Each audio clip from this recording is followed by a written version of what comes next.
क्योंकि मोदी जो है इस देश को बेचने के लिए आए हैं। उनको अपना इलेक्शन का पैसा इकट्ठा करना है। बंगाल कैसे जीतेंगे, असम कैसे जीतेंगे जब पैसा होगा, और पैसे के लिए पूंजीपतियों को देश बेच रहे हैं, बैंक बेच रहे हैं। बेरोजगारी बढ़ गई है कि कोई सवाल ना करे।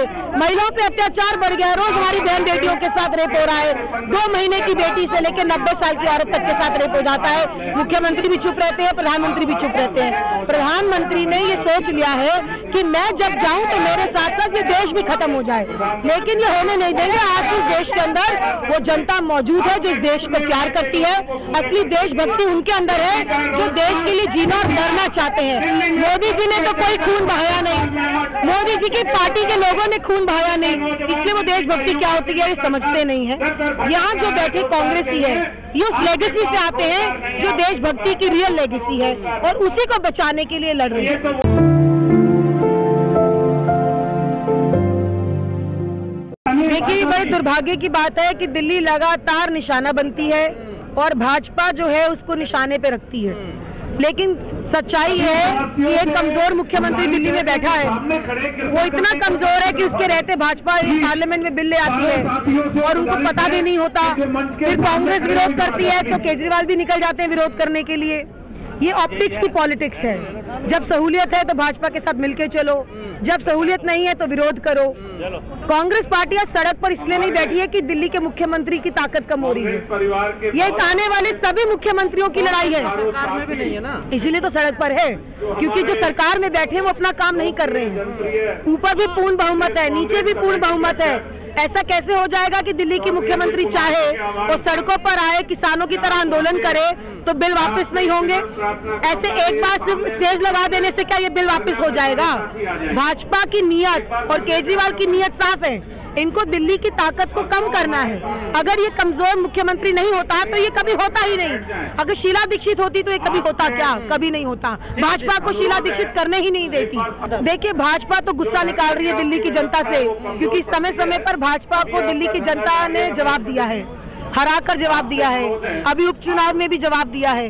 तो भाजपा तो अपनी दुश्मनी निकाल रही है, और केजरीवाल की शांति और ये ऑप्टिक्स की पॉलिटिक्स जो सिर्फ तमाशे के लिए है, वो इस बात को दर्शाता है कि दिल्ली के मुख्यमंत्री भी नहीं चाहते कि कुछ बहुत झगड़ा हो। हमारे संविधान में तय है पहले से कि किसके क्या पावर्स हैं, एलजी का क्या पावर है, स्टेट का, सेंटर का, सब डिफाइंड है।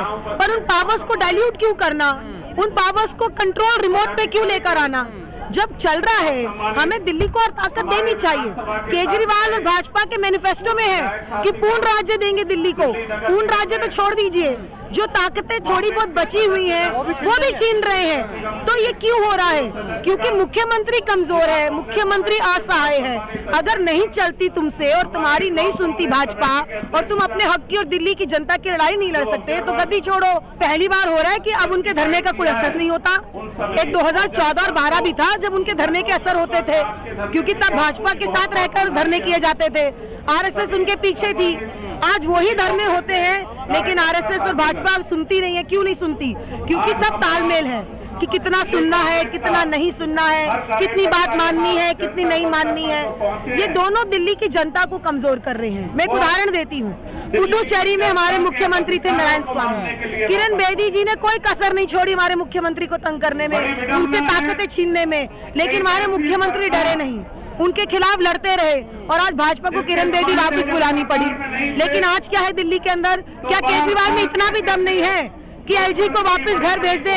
क्या इतना दम नहीं है कि भाजपा को ना को चने चबा दे? वो कहाँ गए केजरीवाल जो अनशन पे बैठ जाते थे? वो कहाँ गए जिनके अनशन से सिस्टम दिल्ली का और देश का हिल गया था? क्योंकि अब उनको गद्दी अच्छी लगने लग गई है, वो गद्दी नहीं हिलने देना चाहते हैं। देखिए, लोकतंत्र में एक सिस्टम होता है, सरकारें संविधान से चलती हैं, सब कुछ लिखा हुआ है। अगर उसके हिसाब से काम नहीं होगा और अनकॉन्स्टिट्यूशनल तरीके अपनाए जाएंगे तो सरकारों को आवाज तो उठानी चाहिए। सिर्फ कांग्रेस ने आवाज उठाई, इसलिए केजरीवाल भी अब उठा रहे हैं आवाज। अगर इनके इस धरने से, अगर आज जो मंच लगा जंतर मंतर पे, इसके इस धरने से बिल वापस होगा तो मैं नतमस्तक करूंगी अरविंद केजरीवाल को। लेकिन दुख की बात यह है कि सिर्फ तमाशे के लिए किया जा रहा है, सिर्फ राजनीतिक दिखावे के लिए किया जा रहा है। देखिए, सरकार की नीयत में खोट है। जब सेंट्रलाइजेशन ऑफ पावर नहीं है, डिसेंट्रलाइजेशन ऑफ पावर करना चाहिए, और वो सरकार करना ही नहीं चाहती। भाजपा सब कुछ अपने हाथ में रखना चाहती है, देश को बेच देना चाहती है, धीरे धीरे दिल्ली को बेच देना चाहती है। अरविंद केजरीवाल पीछे के दरवाजे से उनका साथ दे रहे हैं, वो उनके साथ बिल्कुल कंधे से कंधे मिला के चल रहे हैं कि दिल्ली बर्बाद हम मिलकर करेंगे। आज देखा अखबारों में क्या आया कि हम लोग तीसरी बार फिर से सबसे प्रदूषित शहर बन गए, तो ये बधाई की तो बात है। बेरोजगारी दिल्ली में सबसे ज्यादा बढ़ गई, ये बधाई की बात है। महिला अत्याचार बढ़ गया, ये भी बधाई की बात है। ये सब बधाई की तो बात है कि दिल्ली के मुख्यमंत्री और भाजपा के रहते हुए दिल्ली खत्म होती जा रही है, दिल्ली का सर्वनाश होता जा रहा है, दिल्ली जहन्नुम की तरफ जा रही है। लोगों को खाने को नहीं, लोगों को रहने को नहीं, लोगों अपना इलाज कराने को पैसे नहीं, लेकिन ये बधाई के पात्र हैं। तो इनके विज्ञापन की राजनीति खत्म हो तो दिल्ली के अंदर दिल्ली की जनता की बात की जाए। ये सिर्फ और सिर्फ विज्ञापन के लिए करते हैं राजनीति, सारा पैसा इन्होंने झोंक दिया अपने आप को और अपनी इमेज को अच्छा बनाने के लिए। लेकिन ये नहीं जानते कि दिल्ली की जनता बर्बाद हो रही है, दिल्ली की जनता को सुनना चाहिए। दिल्ली की जनता की परेशानी बढ़ेगी अगर ये सेंट्रलाइजेशन ऑफ पावर हुआ। अरविंद केजरीवाल एक कमजोर मुख्यमंत्री के रहते ये सब हो रहा है, उनको गद्दी छोड़ देनी चाहिए। कांग्रेस पार्टी को सरकार चलानी आती है, हम फिर से वापस आएंगे। और ये लड़ाई मैं कह दूं कि सिर्फ अरविंद केजरीवाल क्योंकि आज मुख्यमंत्री है इसलिए हम लड़ रहे हैं, ऐसा नहीं है। ये आने वाले मुख्यमंत्रियों की भी लड़ाई है, ये आने वाली सरकारों की लड़ाई है। आज वो मुख्यमंत्री है, कल कोई और मुख्यमंत्री होगा, तो दिल्ली की सरकार कभी कोई और चलाएगा। अगर वो ताकतें सब सेंटर के पास होगी तो कैसे चलाएगा? तो कांग्रेस पार्टी किसी एक के लिए नहीं, कांग्रेस पार्टी दिल्ली के भविष्य के लिए और दिल्ली की जनता के लिए। जो राहुल गांधी पहले बोलते थे और ये भाजपा वाले मजाक उड़ाते थे और पूरा अपना IT सेल लगा देते थे कि उनका परसेप्शन खराब हो जाए, दिल्ली और देश की जनता समझ गई है। आज वही जनता है जो कह रही है यार राहुल गांधी जो कहते थे वो सच कहते थे, आज वही हो रहा है, वही हो रहा है। तो ये धीरे धीरे लोग समझ गए हैं, अब लोग भ्रमित नहीं होने वाले हैं। लोगों ने 2019 में इनको जिता के गलती की, 2020 में इसको जिता कर गलती करी। दिल्ली में कभी ऐसा नहीं हुआ कि दंगे हो जाएं। हर चौथे घर का बच्चा, बेटा या बाप जेल में बैठा हुआ है, ये कभी पहले दिल्ली में नहीं हुआ। इतनी नफरत कभी नहीं हुई। ये हमारे जुबेर भाई हैं, चौहान बांगर से इस बार जीते हैं, भाईचारे का मैसेज दिया उस सीट ने। दिल्ली की जनता ने दिखा दिया कि हिंदू मुस्लिम एक है, हम लोग अमन और चैन चाहते हैं।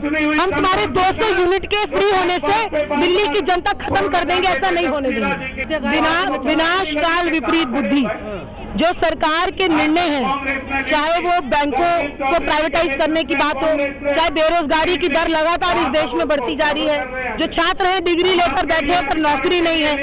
एक हमारे प्रधानमंत्री हैं जो न्यू पॉलिटिकल साइंस की डिग्री लेकर बैठे हैं, जो इस देश में कभी सब्जेक्ट ही नहीं रहा, उसकी डिग्री हमारे प्रधानमंत्री के पास है। तो आप सोचिए कि पढ़ा लिखा व्यक्ति तो उनको कम्पीट ही नहीं कर सकता, क्योंकि हमारे पढ़े लिखे में जो छात्र हैं वो PhD कर रहे हैं, वो डॉक्टर है, वो इंजीनियर है। अब वो हमारे प्रधानमंत्री की न्यू पॉलिटिकल साइंस डिग्री के साथ कम्पीट कैसे करेंगे?